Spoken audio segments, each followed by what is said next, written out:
نحمده ونصلي على رسوله الكريم اما بعد فاعوذ بالله من الشيطان الرجيم بسم الله الرحمن الرحيم وما هذه الحياة الدنيا إلا لهو ولعب وإن الدار الآخرة لهي الحيوان لو كانوا يعلمون صدق الله العظيم۔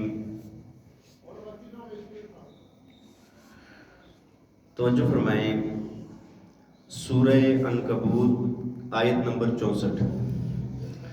اللہ تعالیٰ فرماتے ہیں وَمَا هَذِهِ الْحَيَاةُ الدُّنْيَا إِلَّا لَهْوٌ وَلَعِبٌ، فرمایا کہ دنیا کی زندگی نہیں ہے مگر کھیل تماشا۔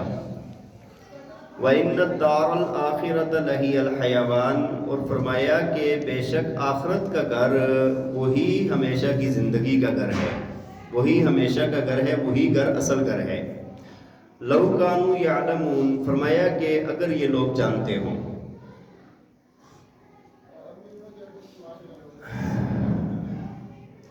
دیکھیں جی، گزشتہ آیات میں اللہ تعالیٰ نے ایک بات بیان فرمائی تھی کہ دنیا کے اندر جتنے بھی جاندار ہیں ان کو روزی دینے والا کون ہے؟ اللہ کی ذات ہے۔ وَكَأَيٍّ مِّن دَابَّةٍ، فرمایا کہ وَكَأَيٍّ مِّن دَابَّةٍ لَّا تَحْمِلُ رِزْقَهَا اللَّهُ يَرْزُقُهَا وَإِيَّاكُمْ، فرمایا کہ جتنے بھی جانور ہیں وہ اپنے پیٹھوں پر اپنا راشن لے کر نہیں پھرتے، اللہ ان کو بھی روزی دیتا ہے، اللہ تمہیں بھی روزی دیتا ہے۔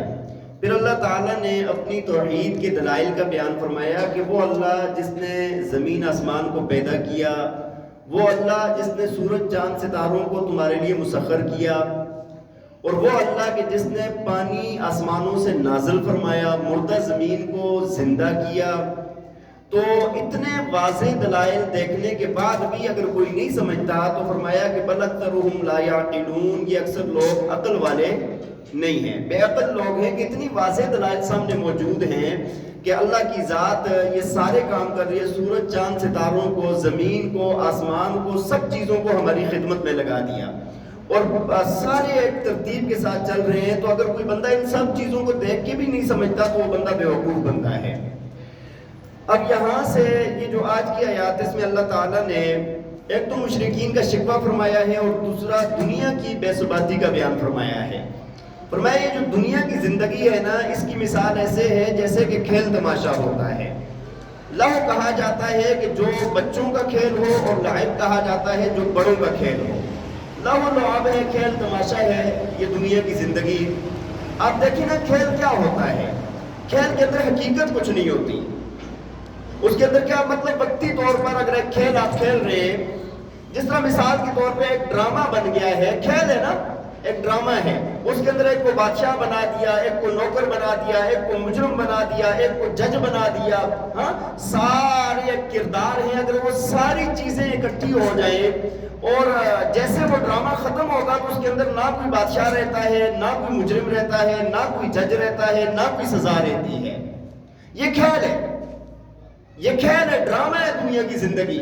اس کے اندر بھی ایسے ہی ہے کہ جیسے ہی یہاں پر ہمیں بہت کچھ نظر آ رہا ہے، لگ رہا ہے کہ میں ہوں، یہ دنیا میری وجہ سے چل رہی ہے، فلاں ہے فلاں ہے، بہت ایک کردار کے اندر ہم ہیں، لیکن جیسے ہی اچانک موت آئے گی پتہ بھی نہیں چلے گا کہ کدھر گئے۔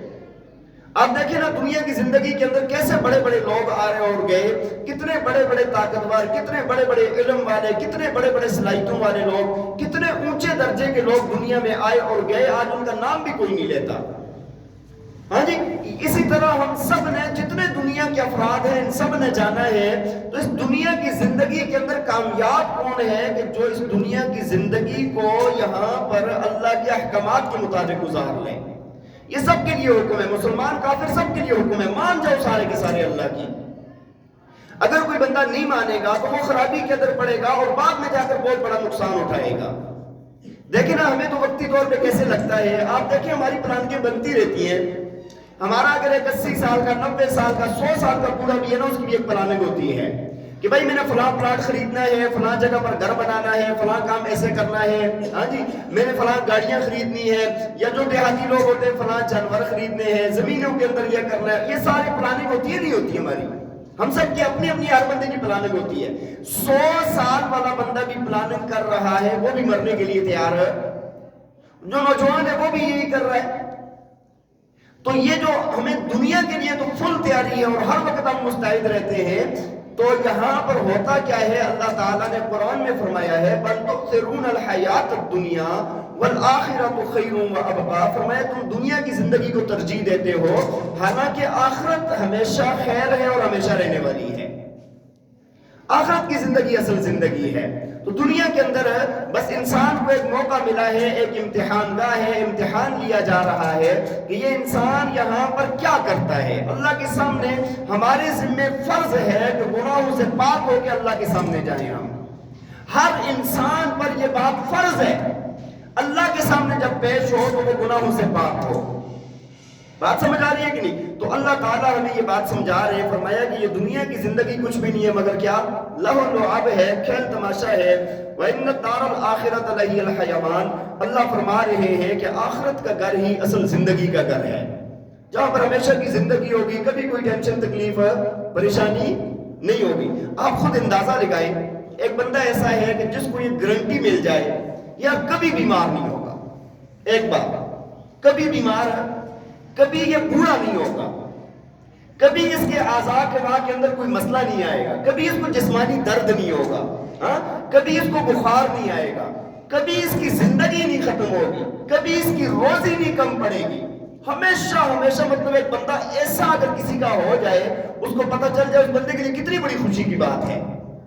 وہ بھائی تھوڑی سی محنت کرنی ہے، یہ ساری خوشی اللہ نے عطا فرما دینی ہے. تھوڑی سی محنت کرنی ہے، تھوڑا سا اپنے اوپر کنٹرول کرنا ہے، ہمیشہ ہمیشہ کی یہ ساری نعمتیں مل جائیں گی.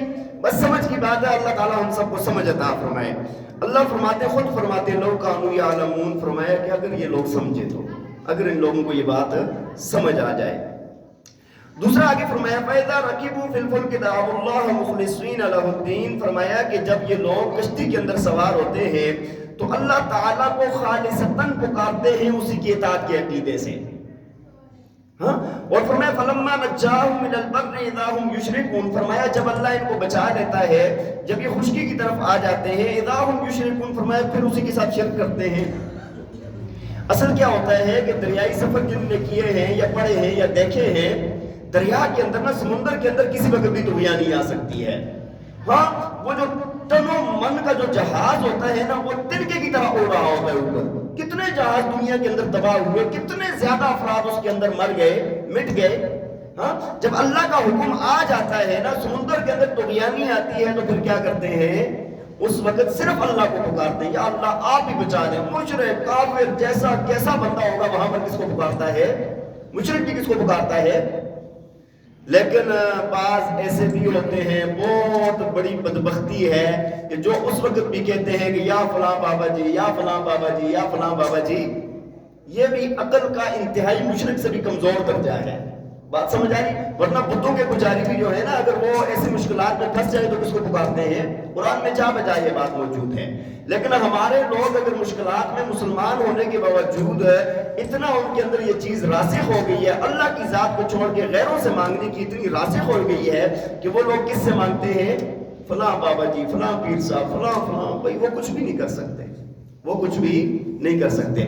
حضرت عدی بن حاتم رضی اللہ تعالی عنہ فرماتے ہیں ابھی اسلام قبول نہیں کیا تھا، میں جہاز کے اندر سفر کر رہا تھا اور سمندر کے اندر طغیانی آ گئی. اس وقت سارے کہنے لگے سارے اللہ سے مانگو، اب اللہ کے علاوہ کوئی نہیں بچا سکتا. کہتے مجھے بڑا جھٹکا لگا، جی کہ بھائی اب مطلب اتنی مشکل وقت میں صرف اللہ بچا سکتا ہے اور کوئی بھی نہیں، کسی کو نہیں پکارنا، صرف اللہ کو پکارو. کہتے مجھے دل پر ایک چوٹ لگی اور میں نے اسی وقت ارادہ کر لیا جب خشکی میں جاؤں گا تو اسی کی اطاعت کروں گا. جس کو یہاں پر پکارا جا رہا ہے اتنی مشکل میں، وہاں پر بھی اسی کو پکاروں گا. اور اس کے بعد آ کر انہوں نے اسلام قبول کر لیا. تو یہ اللہ تعالیٰ کی طرف سے ایک شکوہ ہے کہ جب مشکل کے اندر ہوتے ہیں پھر خالصتاً مجھے پکارتے ہیں، جب مشکل حل ہو جاتی ہے تو پھر اوروں کو پکارنے لگتے ہیں.